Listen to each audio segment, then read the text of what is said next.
नमस्कार, मैं हूं अभिषेक त्यागी।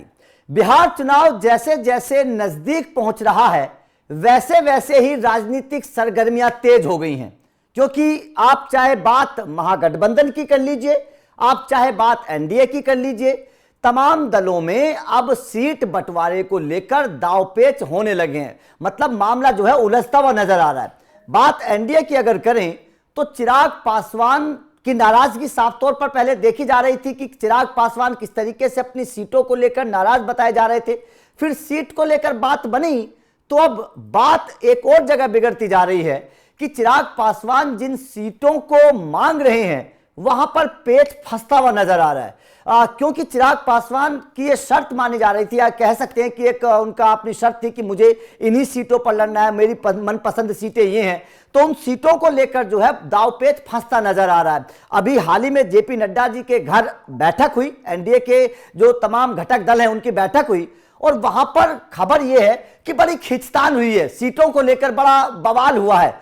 अब पूरी इनसाइड स्टोरी आप लोगों को समझाने की कोशिश करेंगे, एक एक सीट के हिसाब से समझाने की कोशिश करेंगे कि आखिर कौन कौन सी सीटों पर चिराग पासवान की नजर है और वो सीट मिलती हुई नजर नहीं आ रही है चिराग पासवान को, क्योंकि बड़ा हंगामा हो सकता है। चिराग पासवान की नाराजगी जाहिर तौर पर बहुत बड़ा झटका दे सकती है एनडीए को, अगर चिराग पासवान की इच्छाएं पूरी नहीं हुई। यह भी बड़ा इंपॉर्टेंट है बिहार चुनाव से पहले एनडीए के लिहाज से अगर हम देखें तो चिराग पासवान की कौन कौन सी शर्त है और कौन कौन सी पार्टियां चिराग पासवान के बीच में अड़ंगा अटका रही है, ये समझना बेहद जरूरी है। पंकज सर हमारे साथ मौजूद हैं, लगातार बिहार की राजनीति पर नजर बनाए हुए हैं और लगातार अपडेट आपको देते हैं। पंकज सर, चिराग पासवान को लेकर अपडेट ये था पहले कि चिराग पासवान को सौगात दे दी है बीजेपी ने, उनको जो उनकी मनपसंद सीटें थी वो दे दी गई हैं, लेकिन अब तो दांवपेच फंसता हुआ नजर आ रहा है। ग्राफिक्स के माध्यम से भी अपने दर्शकों को समझाएंगे, लेकिन पहले आप कैसे समझते हैं इस पूरे समीकरण को?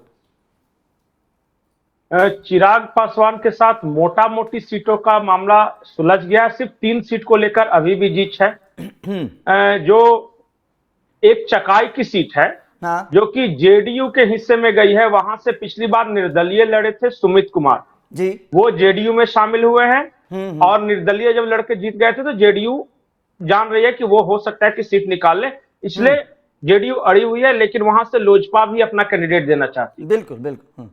एक जो दूसरी सीट है जिसपे जीत है अभी भी फिलहाल, वो बरहमपुर की सीट है। वो एक हुलास पांडे है, नेता लोजपा आर में, उनके लिए चिराग मांग रहे हैं। बीजेपी किसी भी कीमत पर वो सीट देने के लिए तैयार नहीं है, क्योंकि धर्मेंद्र प्रधान के एक बेहद नजदीकी व्यक्ति को वो सीट प्रॉमिस कर दी गई है बीजेपी की ओर से, और उन्हें इंडिकेट कर दिया गया है कि आप तैयारियां कीजिए। तो उस सीट के लिए भी चिराग पासवान बिल्कुल अड़े हुए थे। एक और सीट है जहां पे राधा मोहन सिंह एक अपने बेहद खास व्यक्ति के लिए बहुत पैरवी करते, पूर्व कृषि मंत्री हैं राधा मोहन सिंह और बिहार भाजपा के बड़े दिग्गज नेता हैं। वहां से ये जो है चिराग पासवान अपने प्रदेश अध्यक्ष को लड़वाना चाहते हैं, राजू तिवारी को। वो गायगंज या इस तरह का कुछ, गोविंदगंज नाम है उस सीट का। हाँ, गोविंदगंज। हाँ। तो इन सीटों को लेके अभी भी कोई फैसला नहीं हुआ, इन 3 सीटों को लेके। तो इसी के लिए जेपी नड्डा के आवास पे गए थे और ये सब बातचीत में, और वहां पे भी चिराग पासवान ने अपना तर्क रखा, लेकिन धर्मेंद्र प्रधान ने साफ साफ कह दिया कि हम पहले ही काफी कॉम्प्रोमाइज कर लिया। आप 7 सीट, जो उस तरह की 7 सीटों को लेकर आए थे, अब अगर सब कुछ आप ही के कहे अनुसार होगा तो हम यहाँ क्या बैठे हैं ओल छिलने के लिए? हमारा भी तो कुछ है ना। बिल्कुल। पहले भी महनार की सीट आपको प्रॉमिस कर दी गई है, वो भी जेडीयू की सीट थी। जेडीयू को हमने कैसे मनाया आपने देखा। तो सब कुछ आपके मन का ही होगा क्या? तो ये 3 सीट को लेकर अभी भी मुझे नहीं पता कि इन तीनों को लेकर क्या हुआ, लेकिन उस बैठक में बहुत बहसा बहसी हुई। इसके बाद जो यहां से चर्चा करके जीतनराम मांझी गए थे, या उपेंद्र कुशवाहा के भी लोग बता रहे थे कि जाके अमित शाह से मुलाकात करेंगे, लेकिन अमित शाह ने फिलहाल तो अभी मुलाकात नहीं की है।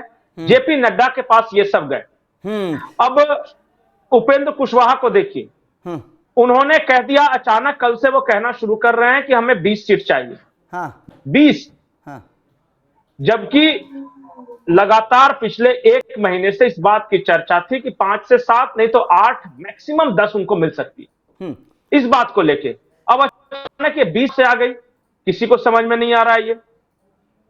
मांझी भी वही, जीतनराम मांझी का तो ठीक है, उनको तो अपना तर्क है, बेचारे वो लगे हुए हैं, कह रहे कि हमको मान्यता प्राप्त दल बनना है, तो 8 विधायक चाहिए, तो कम से कम 12 लड़ाएंगे तब तो 8 मिलेगा। ये पंकज सर, एक बार चिराग पासवान का समझ लेते हैं समीकरण ग्राफिक्स के माध्यम से, फिर चर्चा को आगे बढ़ाएंगे, क्योंकि तेवर जो है चिराग पासवान के बिल्कुल अलग नजर आ रहे हैं।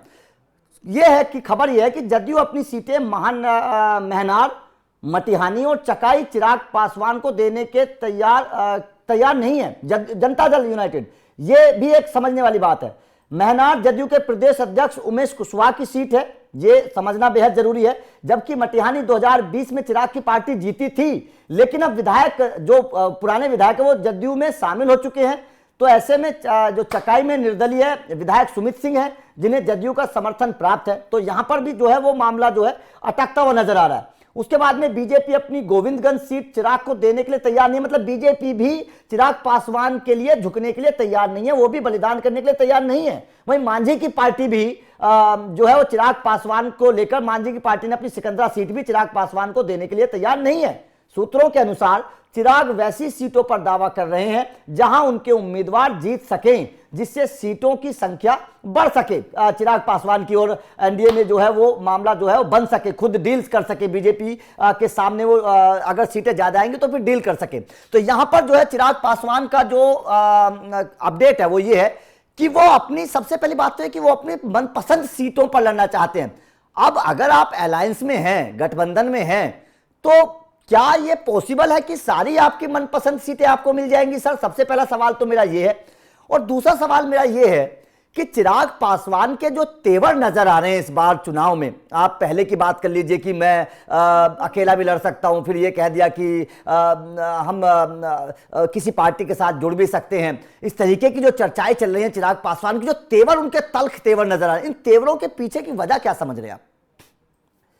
नहीं, सर्वाइवल की बात है। ठीक है, देखिए ना, आप कैसी सीट मांग रहे हैं। हाँ। अब बीजेपी के जो प्रदेश अध्यक्ष हैं उमेश कुशवाहा, उन्हीं की सीट मांग ले रहे हैं महनार। अब बताइए, एक तो कुशवाहा के वोट को लेकर ऐसे भी महागठबंधन और एनडीए के बीच बहुत खींचतान है कि किसकी तरफ ज्यादा कुशवाहा है, और जेडीयू अपने प्रदेश अध्यक्ष की सीट कैसे दे दे चिराग पासवान? तो ये तो संभव ही नहीं है ना। अच्छा बताइए, सुमित को जो चकाई में वो निर्दलीय लड़का जीता है, उसको इसी वादे के साथ ही जेडीयू में शामिल कराया गया है कि तुमको वो सीट तो कंफर्म है तुम्हारी, तुम तो जीते हुए हो, तुमको दिलवा देंगे। अब वो सीट मांग रहे हैं।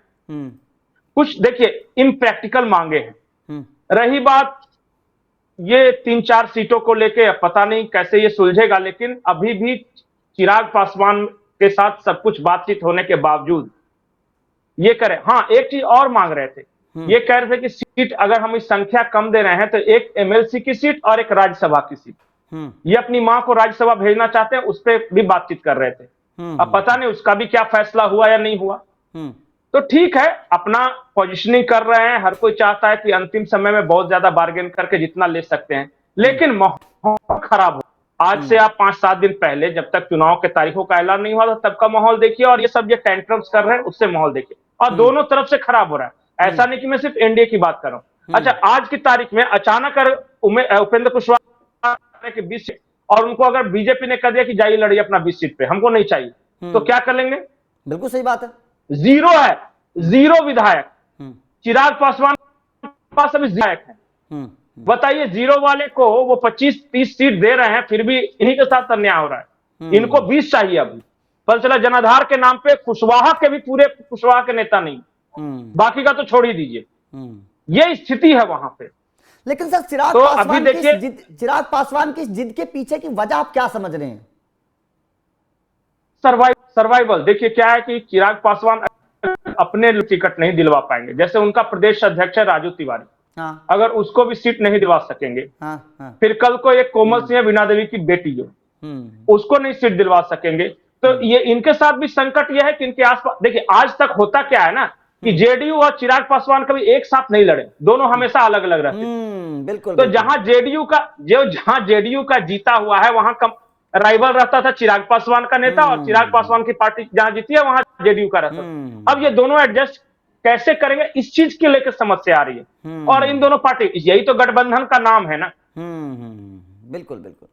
तो ये है स्थिति। महागठबंधन में भी अच्छी स्थिति नहीं है, बहुत खराब है वहां। अभी अभी तेजस्वी यादव दिल्ली के लिए रवाना हो रहे हैं। दिल्ली के लिए रवाना होने से पहले राबड़ी आवास पे एक इमरजेंसी बैठक बुलाई गई थी, ये सारे वरिष्ठ नेताओं की।